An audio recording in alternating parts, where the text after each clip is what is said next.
എന്റെ നാട് ഭക്ഷ്യസുരക്ഷാ മാർക്കറ്റിനോടനുബന്ധിച്ച് റംസാൻ സ്പെഷ്യൽ വിപണി ആരംഭിച്ചു. നിത്യോപയോഗ സാധനങ്ങൾക്ക് പൊതുവിപണിയിൽ വൻതോതിൽ വില വർദ്ധിച്ചുവരുന്ന സാഹചര്യത്തിൽ ജനങ്ങൾക്ക് ഏറ്റവും കുറഞ്ഞ വിലയിൽ ഭക്ഷ്യോൽപ്പന്നങ്ങൾ ലഭ്യമാക്കുക എന്ന ലക്ഷ്യത്തോടെയാണ് റംസാൻ വിപണിക്ക് എന്റെ നാട് തുടക്കം കുറിച്ചതെന്ന് ഉദ്ഘാടന വേളയിൽ ചെയർമാൻ ഷിബു തെക്കുംപുറം പറഞ്ഞു.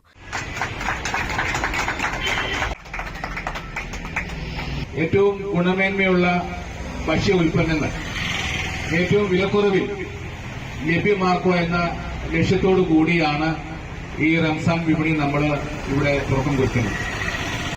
നമ്മുടെ സംസ്ഥാനത്തും നമ്മുടെ നാട്ടിലുമുണ്ട്. നിത്യോപയോഗ സാധനങ്ങളുടെ വലിയ വില കുതിച്ചുയരുന്നത് തീർച്ചയായും പ്രിയപ്പെട്ട എല്ലാവർക്കും വലിയ ദുരിതമാണ് സമ്മാനിക്കുന്നത്.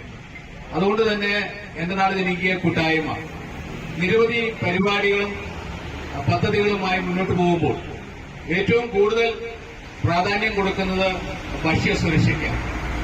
ഭക്ഷ്യസുരക്ഷ ഉറപ്പാക്കുക എന്ന വലിയ ലക്ഷ്യം വെച്ചുകൊണ്ടാണ് ഈ ജനകീയ കൂട്ടായ്മ പ്രവർത്തിക്കുന്നത്. റമദാന്റെ പുണ്യത്തിൽ തീർച്ചയായും ഈ വിപണി ഇവിടെ തുടങ്ങുമ്പോൾ എല്ലാ വിഭാഗം ജനങ്ങൾക്കും ഏറ്റവും വിലക്കുറവിൽ ഭക്ഷ്യോൽപ്പന്നങ്ങൾ ലഭ്യമാകുന്ന ഇടമായി കോതമംഗലം മാറുകയും പ്രിവിലേജ് കാർഡ് ഉടമകൾക്ക് പ്രത്യേകം വിലക്കിഴിവും ലഭ്യമാക്കിയിട്ടുണ്ട്. മാർച്ച് 25 മുതൽ ഏപ്രിൽ 20 വരെയാണ് ഓഫർ കാലയളവ്. എന്റെ നാട് ഭക്ഷ്യസുരക്ഷാ മാർക്കറ്റിൽ വെച്ച് നടന്ന ചടങ്ങിൽ ഉന്നതാധികാര സമിതി അംഗം കെ പി കുര്യാക്കോസ് അധ്യക്ഷത വഹിച്ചു. ഭാരവാഹികളായ C K Sathyan, George Ambatt, C J Eldhose, K M Paul Varghese, P P Thankappan, P A Badusha തുടങ്ങിയവർ സംസാരിച്ചു. News desk KCV news.